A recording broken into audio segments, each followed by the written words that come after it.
For decades, Ukrainian families hid food, even when there was no famine. Bread was never thrown away. Pantries were kept full. Children were taught to eat everything on their plate, not as discipline, but as survival. Most of them didn't know why. At the same time, the outside world was told a very different story. Newspapers reported normal harvests. Foreign correspondents wrote that rumors of mass starvation were exaggerated. Officials insisted there was no catastrophe, only temporary difficulties. And for a long time, that version of reality prevailed. Millions survived one of the most devastating man-made famines of the 20th century. But survival did not bring freedom. It brought silence. People learned that speaking openly was dangerous, that memory itself could be punished, that some truths were safer when buried, even inside one's own family. This was not a tragedy lost to time. It was a tragedy actively erased. Erased by censorship. Erased by propaganda. Erased by a global system that found denial more convenient than confrontation. When official records vanished, when statistics were rewritten, when eyewitness accounts were dismissed as exaggeration, something else quietly took their place. Families became the archive. Stories were passed down in fragments, through habits, through fear, through behaviors that outlived the event itself. This video is not about how the famine began. It is about what came after. About how propaganda did not stop at borders or newspapers.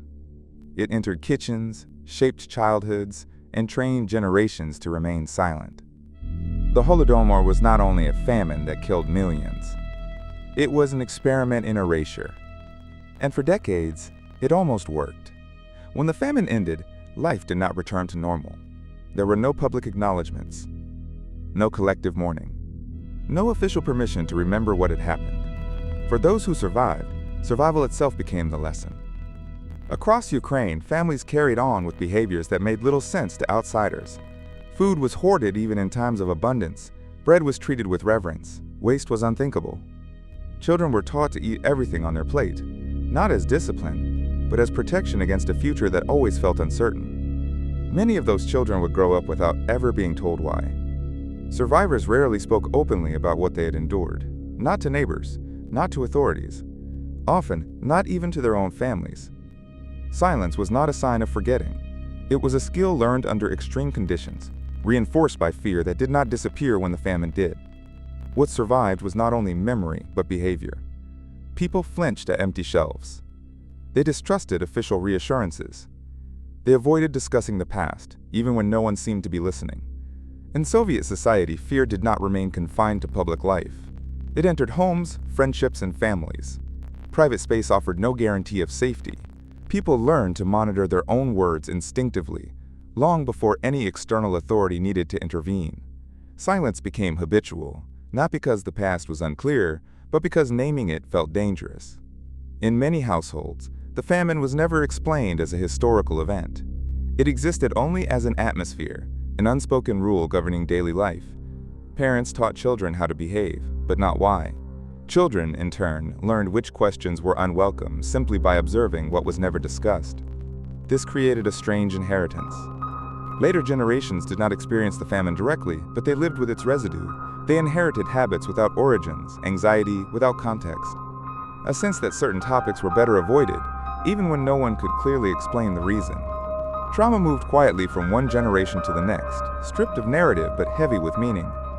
Hunger had not only weakened bodies, it had trained minds. People learned that visibility was dangerous, that drawing attention to suffering invited consequences, that silence itself could function as a form of protection, even when the threat was no longer visible. The famine had ended, but its logic endured. This is how mass trauma often survives history, not as a story told openly, but as a pattern repeated quietly, not through official memory but through domestic routine. When an experience is denied public language, it cannot be processed privately, and what cannot be processed is passed on unchanged. The famine took food first. Then it took trust. And finally, it took voice. What remained was a population that survived, but learned to do so quietly. The silence that followed the famine did not emerge naturally. It was cultivated. Survivors did not remain quiet simply because the memories were painful. They remained quiet because the environment in which those memories existed made speaking feel dangerous. In the Soviet system, silence was not only encouraged, it was rewarded. And speech, even when true, carried unpredictable risk. The state did not need constant repression to control behavior. It needed uncertainty. People were rarely told exactly what could not be said. The boundaries were deliberately vague. What counted as anti-state behavior was elastic, shifting with circumstance. This ambiguity forced individuals to anticipate danger rather than respond to it. Fear became proactive. People learned to restrain themselves before restraint was demanded. This is how silence scales. Public punishment mattered less than the possibility of it. Once a few examples were made, the rest followed voluntarily. People learned to calculate risk internally, to avoid attention, to speak carefully, or not at all. Over time, this produced a society where obedience no longer required constant enforcement. Private life offered no real refuge. Homes were not sealed spaces. Conversations were cautious. Trust was limited. Even within families, speech was measured. The possibility that words could travel, intentionally or not, shaped how people interacted. Silence became not just a response to authority, but a condition of social survival. The famine intensified this dynamic. Talking about hunger meant acknowledging failure, and failure implied blame. If the state claimed abundance, then scarcity became personal. Those who spoke about starvation were no longer victims. They were framed as complainers, exaggerators, or enemies. In this way, silence was reframed as loyalty. The goal was not universal belief. It was universal restraint. People did not need to accept the official narrative internally. They only needed to behave as if they did. The state tolerated private doubt as long as it remained invisible. What mattered was public conformity, the absence of contradiction. This produced a powerful effect on memory itself. When an experience cannot be spoken publicly, it begins to lose its shape. Without shared language, there is no collective understanding. Trauma becomes isolated, fragmented, and easier to control. Individuals remember, but society does not. And what society does not remember cannot challenge power. Over time, silence stopped feeling imposed. It felt normal. Entire generations grew up inside this system, learning instinctively how to navigate it. They learned when to speak, when to stay quiet, and when not to ask questions at all. These rules were rarely explained. They were absorbed through observation, correction, and fear of consequence. By the time the famine had faded from public discourse, silence no longer required force. It had become habit. This is the distinction that matters most. The famine was not erased by a single act of censorship. It was erased by a society trained to regulate itself. What followed was not ignorance, but discipline. Not forgetting, but restraint. The silence was not accidental. It was learned. It was practiced. And it was enforced long after the hunger ended. The silence inside the Soviet Union was only half of the equation. For the famine to truly disappear, it had to be neutralized beyond its borders. This required more than censorship. It required credibility. While millions struggled to survive, the Soviet state worked to shape how the outside world would understand or misunderstand what was happening. Foreign visitors were carefully managed, travel routes were controlled, conversations were supervised. What outsiders saw was not the country as it was, but the country as it needed to appear. The message was simple: there was no famine. Reports of mass starvation were dismissed as exaggerations, rumors, or hostile propaganda. Shortages, when acknowledged at all, were framed as temporary difficulties in a vast modernization effort. The scale of suffering was never addressed. Responsibility was never accepted. This narrative did not spread on its own. It traveled through institutions the world already trusted. Western journalists stationed in Moscow operated under strict constraints, access depended on compliance, visas could be revoked, privileges withdrawn.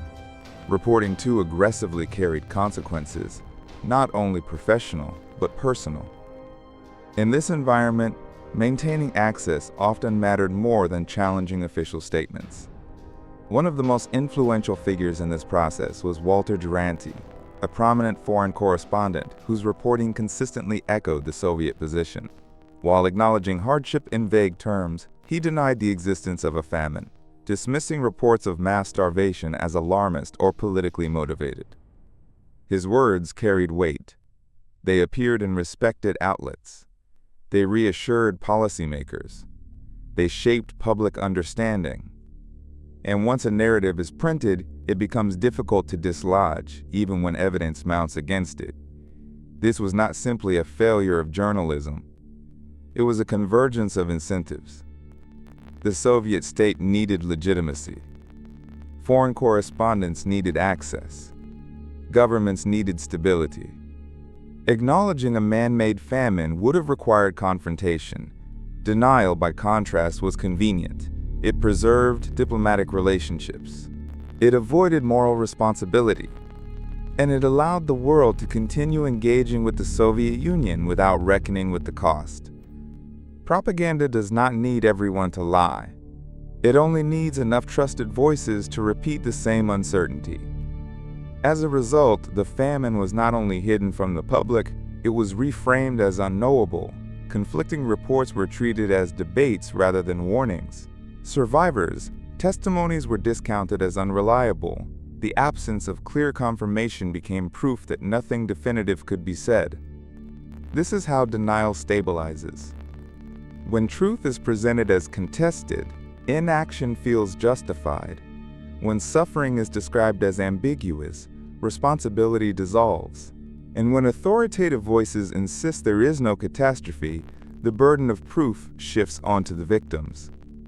By the time the famine had faded from headlines, the damage was complete. Inside the Soviet Union, people had learned not to speak. Outside it, the world had learned not to listen. The silence at home was reinforced by denial abroad. And denial abroad legitimized silence at home. This was the moment when the famine ceased to be only a tragedy of hunger. It became a tragedy of narrative. Subscribe to the channel. This is where power, history, and technology are examined without comfort. Propaganda is often imagined as something distant. Newspapers, posters, official speeches. But its most effective form does not live in public spaces. It settles quietly inside private life. In the Soviet Union, the famine was denied outwardly and silenced inwardly. Over time, these two forces began to reinforce one another. The state controlled the narrative, and families adjusted their behavior to survive within it. What emerged was not belief, but accommodation. People did not need to trust official claims to live by them. They only needed to act as if those claims were true. Inside homes, this created a fragile balance. Parents understood that acknowledging the famine openly, even years later, carried risk. Not because the danger was always immediate, but because uncertainty itself had become the threat. The safest option was restraint. The safest memory was the one never spoken aloud. Children sensed this early. They learned which questions caused discomfort, which topics ended conversations, which memories remained locked behind silence. No explanation was required. The boundaries were visible in tone, hesitation, and avoidance. Over time, this silence felt less like fear and more like normality. The famine was not denied outright inside the home. It was simply never given words. This is how propaganda completes its work. It does not need families to repeat the state's narrative. It only needs them to stop contradicting it. As denial stabilized abroad, silence at home became easier to maintain. When respected voices outside the Soviet Union dismissed reports of famine as exaggerated or uncertain, that denial echoed back inward. It reinforced the idea that speaking out was pointless, or worse, dangerous and isolating. If the world did not acknowledge the suffering, why risk naming it? In this environment, private memory adapted. People learned to translate trauma into habit rather than story. Fear expressed itself through routine. Food was never wasted. Empty shelves triggered anxiety. Preparation replaced reflection. The body carried what the voice could not. Over time, this produced a distorted form of inheritance. Later generations did not receive a history lesson. They received instructions: how to behave, how to prepare, how to remain cautious. They inherited fear without context, discipline without explanation, and silence without origin. Propaganda had crossed its final threshold. It no longer needed to be enforced. It was being reproduced. Not through loyalty, but through survival. Not through belief, but through behavior. This is why the famine lingered so powerfully in private life while disappearing from public discourse. The state erased the event from history, and families unintentionally helped preserve that erasure by protecting themselves. Silence became an act of care. Care for children, care for family, care for survival. But the cost was high. When a society is taught to live around an unspoken truth, that truth does not vanish. It becomes heavier, more isolated, more difficult to confront. And when the moment finally arrives to speak openly, generations may find they no longer have the language to do so.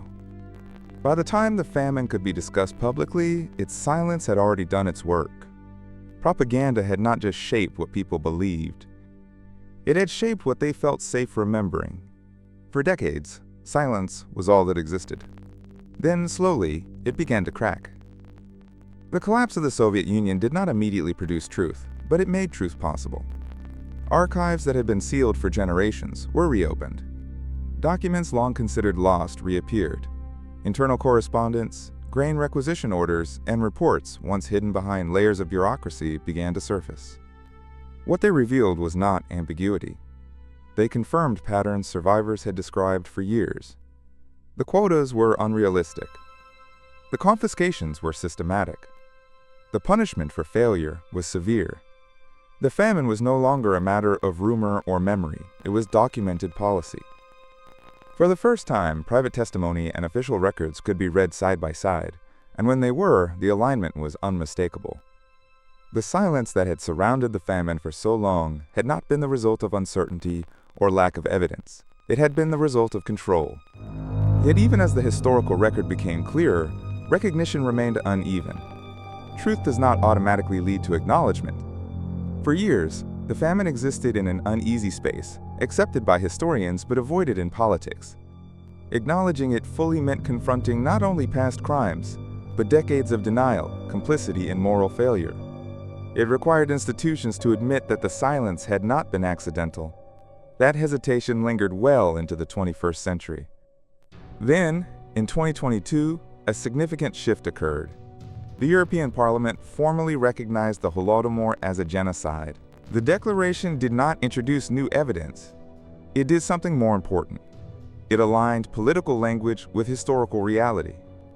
For survivors, families, this recognition arrived late.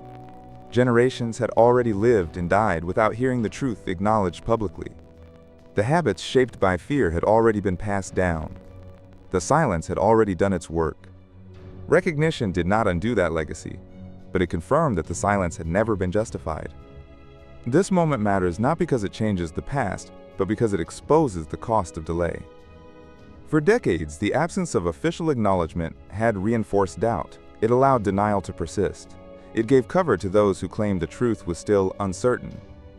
When recognition finally came, it revealed how much time had been lost to restraint and avoidance. Archives can correct records.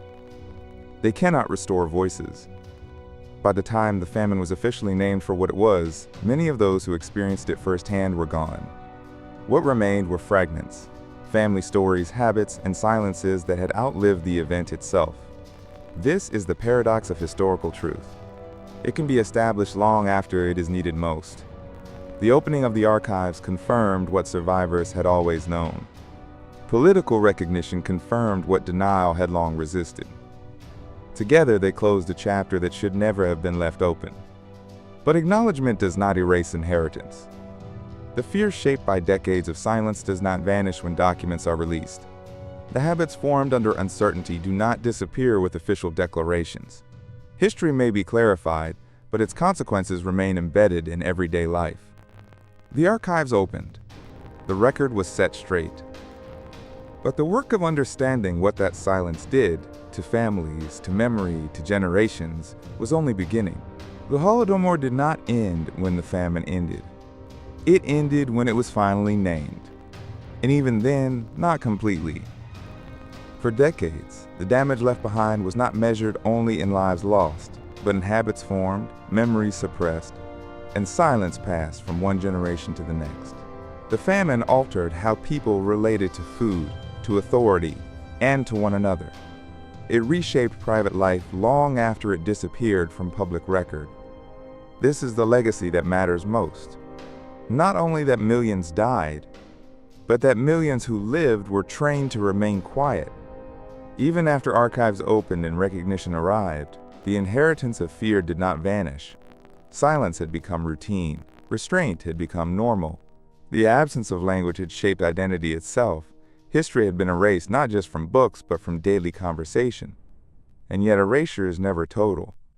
In Kiev, the National Museum Memorial to Holodomor victims stands as a physical interruption to that silence. It does not shout. It does not dramatize.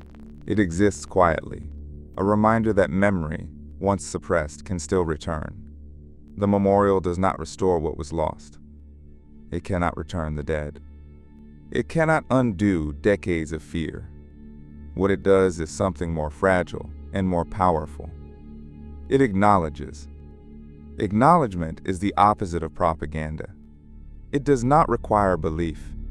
It requires recognition. For survivors, families, this matters deeply. Not because it changes what they lived through, but because it confirms that their silence was never proof of exaggeration or error. It was proof of pressure, proof of survival under conditions designed to erase testimony. The Holodomor reveals something essential about power. Mass violence does not end when physical suffering stops. It continues through denial, through control of language, through the slow normalization of forgetting. When a state succeeds in suppressing memory, the damage extends far beyond a single generation. And when the world accepts that suppression through indifference, convenience, or disbelief, it becomes part of the process. This is why the Holodomor cannot be treated as an isolated historical tragedy. It is a case study in how truth can be buried without being disproven, how silence can be taught without being ordered, how families can become the final archive when institutions fail. The memorial in Kiev does not close this story. It opens it. It marks the moment when what was once unspoken becomes visible again, not as accusation, but as record. It stands for those who could not speak and for those who learned not to. The famine was engineered. The silence was cultivated. The erasure was deliberate. The memory survived. Not intact, not complete, but enough. Enough to remind us that history does not disappear when it is denied. It waits, quietly, to be acknowledged. And when it is, the responsibility does not end with recognition. It begins there.